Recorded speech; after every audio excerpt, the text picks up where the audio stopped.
welcome back. So today I thought I'm gonna do a little video and show you how to run a Facebook ads campaign.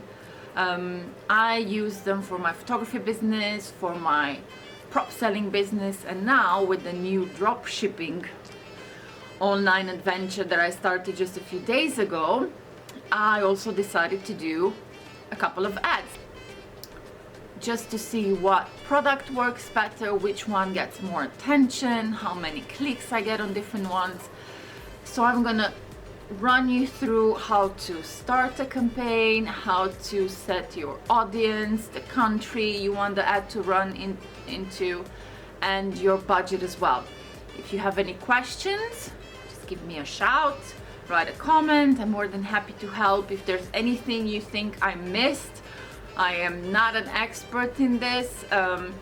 The campaigns I've done so far for my own photography business and the prop ones have always brought me sales, and I found them very useful. The drop shipping one is a bit of a different story because, you know, it's a new market, they're new products. With the photography one, I know what sells best and what photographers really need.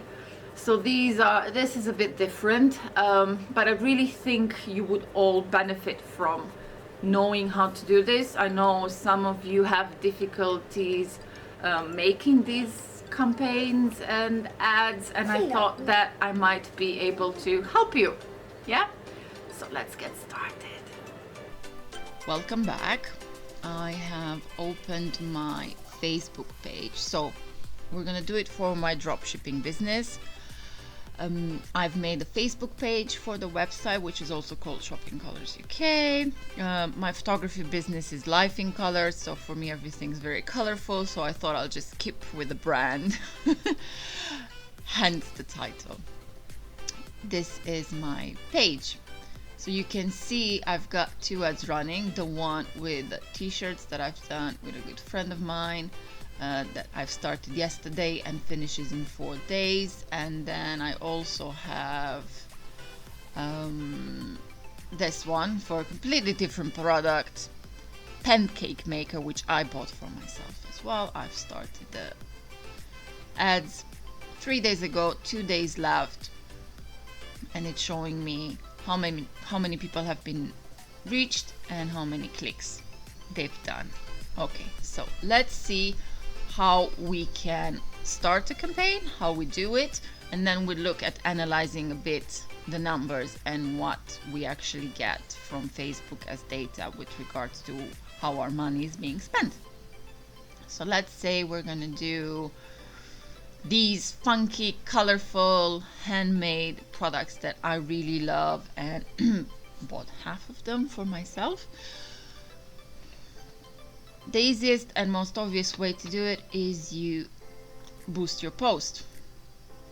Okay, so when you have boosted your post, this image shows up. You get an example on the right here on how your ad will look on Facebook. Then you can choose if you want people to send you a message, or if you have a session, how it was in my case with my photography business, I could do book now. If it's a newsletter, to sign up now, or if you want them to text you on WhatsApp, they can do that too. But because I have an online shop and they need to go on my online shop to buy, it's gonna be a shop now.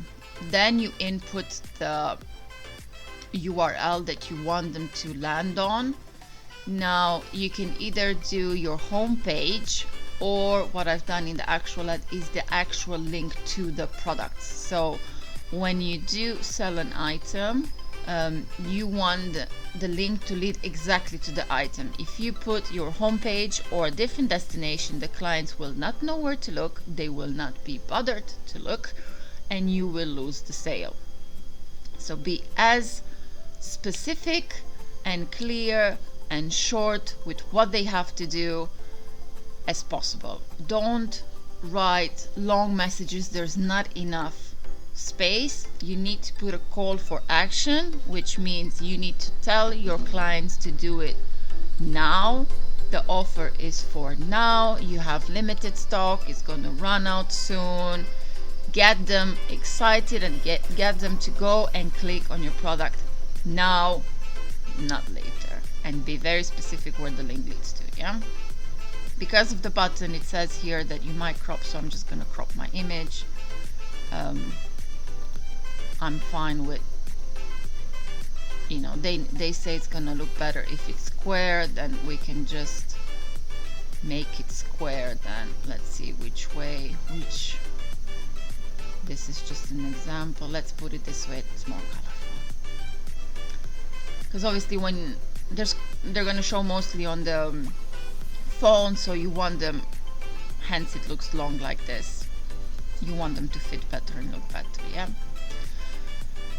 It's not a special ad category. Audience, who should see your ad? Now, you need to think everybody is not an option. You have to be specific, because the more specific you are, targeting the audience that would want to buy these things, the more chances you have you're spending your money wisely and that you're going to get more sales.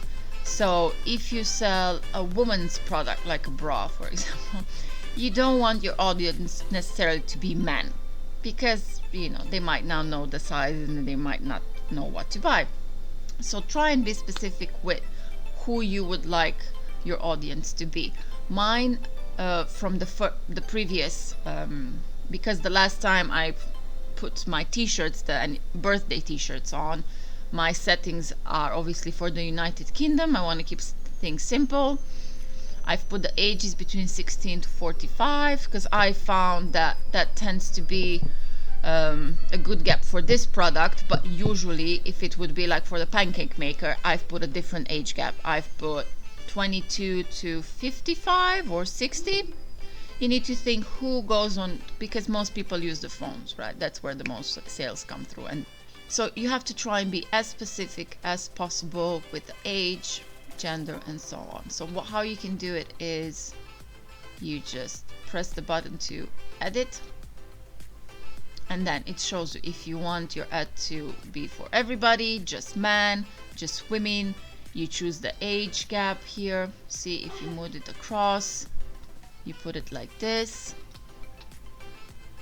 Yeah, you can choose the location. So if you don't want your ad to show in a specific country, you can put a specific city. So if you offer a service that is city-based, so like for my photography business, I don't expect somebody from Scotland to come down next to London where I live to do their photo shoot.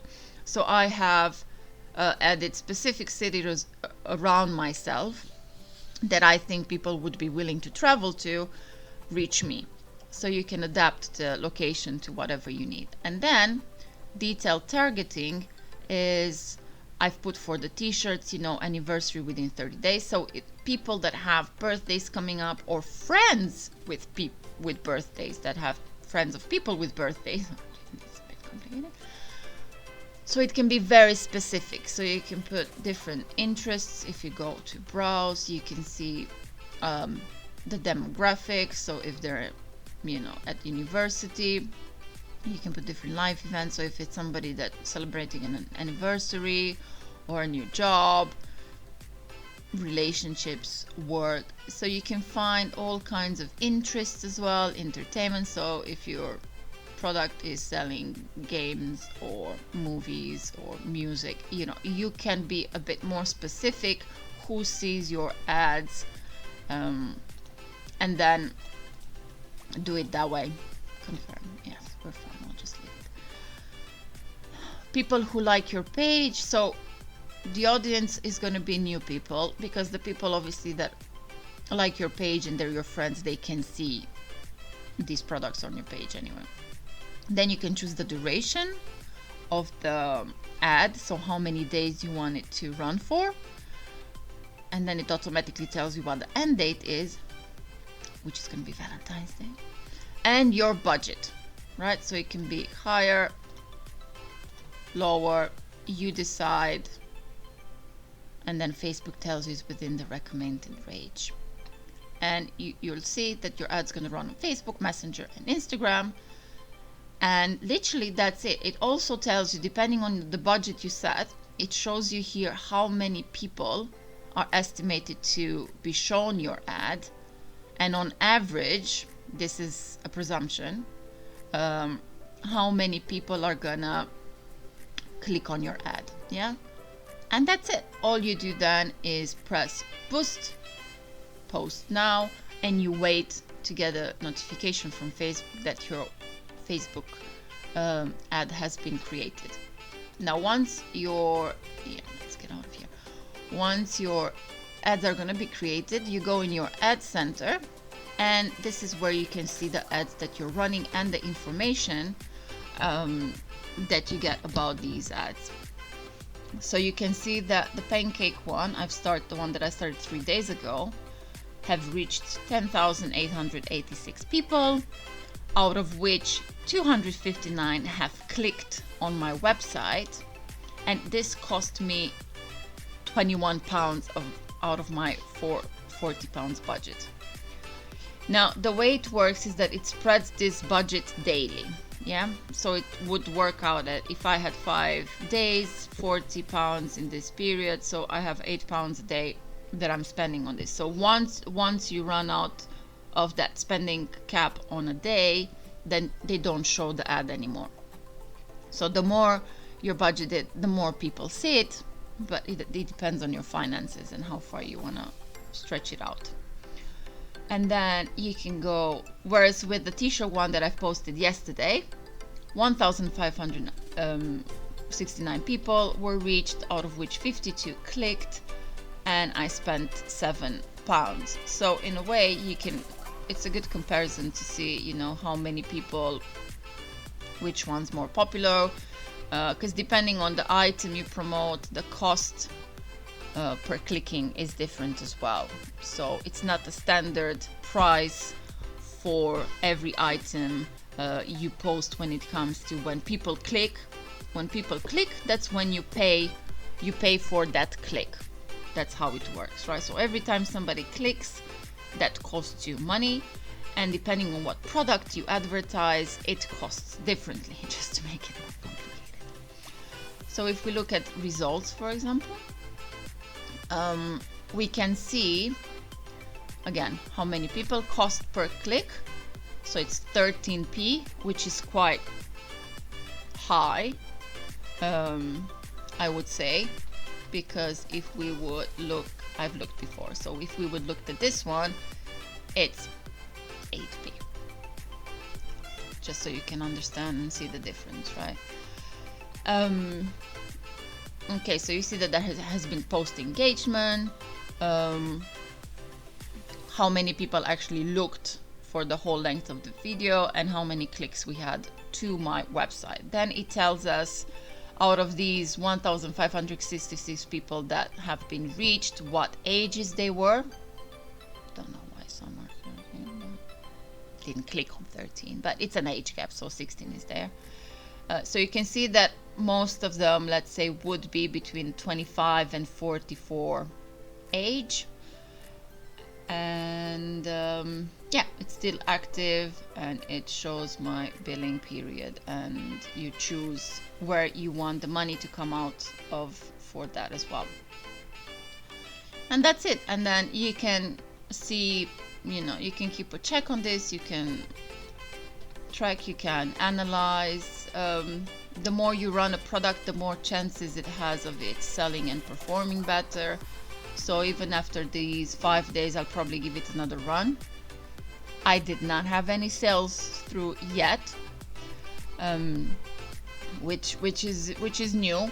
With the other campaigns that I've done, I would have had the sale by now, but that's what I meant, that it's a different strategy, it's a different market. So we'll have to see how it goes. So that's that. Thank you so much for watching.